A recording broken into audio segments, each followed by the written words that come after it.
Olá, meus amados irmãos, a paz do Senhor Jesus Cristo a todos. Com muita alegria estamos aqui para gravar mais um vídeo para a glória de Deus e para o louvor do seu bendito nome.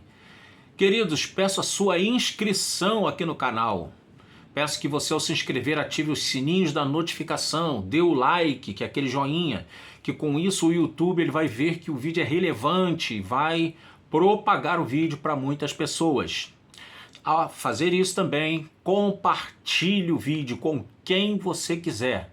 O vídeo aqui é livre para você compartilhar com amigos de faculdade, de escola, de ginásio, de primário, grupos de WhatsApp e por aí vai, redes sociais em geral, ok? Queridos, me fizeram uma pergunta e eu achei interessante gravar um vídeo acerca do tema. Perguntaram para mim se Jesus foi tentado sexualmente. Olha só, hein? O povo pensa em tudo, né? O povo pensa em várias coisas. Então eu fiquei meio assim e tal. Vamos lá. Vou pegar um texto da Bíblia aqui, né? E vamos tentar entender esta pergunta e tentar respondê-la da melhor forma possível à luz da palavra de Deus. Vamos abrir a palavra de Deus na Epístola aos Hebreus, capítulo de número 4, o versículo de número 14 até o de 16. Vamos então ler. A epígrafe é: Cristo é superior aos sumos sacerdotes do antigo pacto. Diz assim: visto que temos um grande sumo sacerdote, Jesus, Filho de Deus, que penetrou nos céus, retenhamos firmemente a nossa confissão. Ou seja, está dizendo aqui que Cristo ele é um sumo sacerdote, que ele conseguiu penetrar na própria presença de Deus nos céus, né?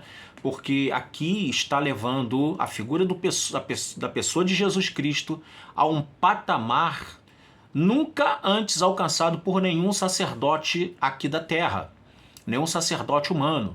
Está dizendo que Cristo penetrou, aí do verbo penetrar, né? Ou seja, ele adentrou, ele entrou nas esferas celestes.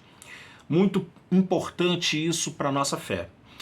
Retenhamos firme a nossa confissão, ou seja, devemos manter-nos firmes, constantes e reter a nossa confissão. A confissão, a palavra confissão aqui, ela não quer dizer apenas falar de boca, mas a verdadeira confissão é aquela que sai e está arraigada no nosso coração. Quando você faz uma confissão e que ela está arraigada no teu coração, quando você abre a tua boca, as tuas palavras, elas têm poder, literalmente falando, porque as palavras de Deus, elas estão habitando em você, morando em você, residindo em você, e quando você abre a tua boca, você está confessando algo que você tem. Você está dando daquilo que é do teu tesouro espiritual. Agora vamos lá. Eu creio que esse versículo aqui ele tem muito a ver com a pergunta que me fizeram, né? Versículo 15. Porque não temos um sumo sacerdote, que no caso é Jesus, que não possa se compadecer das nossas fraquezas. Está falando de misericórdia, de compadecimento em face das fraquezas humanas. Porém, um que, como nós, em tudo foi tentado, mas sem pecado. Versículo 16 para fechar. Cheguemos, pois, com confiança ao trono da graça, para que possamos alcançar misericórdia e achar graça, a fim de sermos ajudados no tempo oportuno. Então eu creio que este versículo aqui, o versículo 15 propriamente dito, ele responde à pergunta desse amigo, né, que fez essa pergunta para mim, porque eu já recebi perguntas de vários gêneros, né, e é por isso que eu gosto de gravar sempre vídeos para responder perguntas, porque foram perguntas que no decurso do meu ministério, no decurso da minha vida, da minha caminhada cristã, que já é longa, já é 45 anos, eu já ouvi perguntas e perguntas, algumas perguntas até engraçadas e outras muito profundas, e essa é uma pergunta profunda. Porque temos que ter em mente uma coisa: existe o credo de Nicéia, né? No credo de Nicéia se estabeleceu ali os bispos conciliares, ou seja, que estavam no concílio, os bispos que participaram do concílio de Nicéia, eles ali se imbuíram em dar à pessoa de Jesus a luz das Escrituras. Fique bem claro isso, tá? O concílio de Nicéia não se reuniu para inventar dogmas, como muitos estão dizendo por aí, que Cristo foi fabricado em Nicéia, que Jesus ele não existia como Deus antes de Nicéia. Não. A igreja, se você ler documentos antigos, eu tenho inclusive livros aí que falam de documentos antigos da igreja, você vai ver que a igreja ela já cria em Jesus como Deus, como Filho de Deus, como essencial com Deus, da mesma essência, Deus de Deus, luz de luz, gerado, não criado. Esse era o conceito que as igrejas na época dos apóstolos e na época pós-apostólica tinham acerca de Jesus. Há escritos antigos que, se você pegá-los, né, o de Atessaron, por exemplo, o de Daquê, a Epístola de Clemente, você vai ver ali que é reiterada aquilo que as epístolas de Paulo dizem acerca da divindade, ou da Elihut do Mashiach, né? A divindade do Messias. Então, queridos, ele foi Deus, mas ele foi também homem. E no Credo de Nicéia cunhou-se uma frase em latim, que é Veri Dei et veri homo, ou seja, verdadeiro Deus, verdadeiro homem. Eu não gosto dessa história de 100% Deus e 100% homem, não. Jesus não era 100% Deus nem 100% homem. Jesus era verdadeiro Deus e ele era verdadeiro homem. A natureza humana de Jesus, ela foi unida à natureza divina de Jesus. Elas não eram duas naturezas que brigavam com uma, outra e outra, né? Ainda que haja uma expressão em latim também, que foi usada para definir a expectativa cristológica de Lutero, que é a communicatio idiomatum, comunicação dos atributos da natureza divina para a humana, mas isso é um outro assunto, tá? A questão é aqui responder se Jesus foi tentado sexualmente. Olha, o texto não pode ser mais claro, né? Porque não temos um sumo sacerdote que não possa compadecer-se das nossas fraquezas.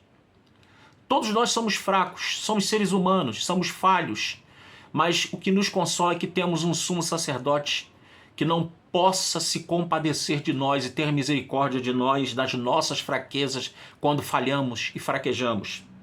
Porém, um sumo sacerdote, como nós, porque ele experimentou a nossa dor, o nosso choro, as nossas tentações também, é o que o versículo está afirmando.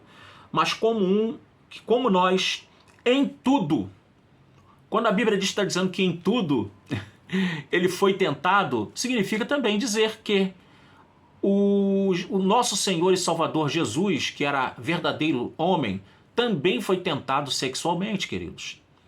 Não é nenhum pecado você pensar nisso. Ou você pensa que as pessoas olhavam para ele, claro que ele era o santo, né, o justo, como disse Pedro no dia de Pentecostes, vós matastes o santo, o justo, o príncipe. Todos esses atributos são dados a Jesus. A santidade de Jesus é inegociável e inegável na luz do Novo Testamento e nas páginas da Bíblia. Mas o texto de Hebreus é bem claro em dizer que ele, por ter assumido a nossa natureza, ele sabe bem o que a nossa natureza passa, inclusive pecados de cunho, de tentações, melhor dizendo, de cunhos sexuais. Agora, uma coisa é você ser tentado, outra coisa é você cair na tentação. E o texto está dizendo que ele em tudo foi tentado, inclusive, creio eu, ainda que os evangelistas não falem, ainda que as epístolas de Paulo não falem, mas esse versículo aqui já nos dá uma indicação de que se ele foi tentado em tudo, também o foi tentado dentro desta área. Mas a grande diferença, o grande diferencial é que ele foi tentado em tudo, mas sem pecado. Ele não pecou. Amém? Espero que eu tenha respondido aí a pergunta do meu amigo e também tirado a sua dúvida. Amém? Para a glória de Deus. Vamos orar? Bendito e eterno Deus, te damos graça por mais um vídeo gravado aqui para o canal. Que tu possas, Senhor, fazer com que esta palavra chegue a muitas pessoas, a muitos corações, que as pessoas que verem esse vídeo, Pai, elas distribuam esse vídeo, compartilhem com tantas quantas pessoas elas acharem que devem. e que haja aqui, Senhor da Glória, pessoas que se inscrevam no canal, para esse canal prosperar, crescer e disseminar a Tua palavra nos 4 cantos desta terra, porque esse é o desejo do meu coração e eu sei que o Teu desejo é esse, ide por todo mundo e pregai o Evangelho. Quando a gente não pode ir em determinados locais, o vídeo vai. Então que isso venha acontecer, que esse milagre da multiplicação aconteça e o milagre da propagação aconteça em nome de Jesus. Amém. Deus abençoe a tua vida. Até o próximo vídeo.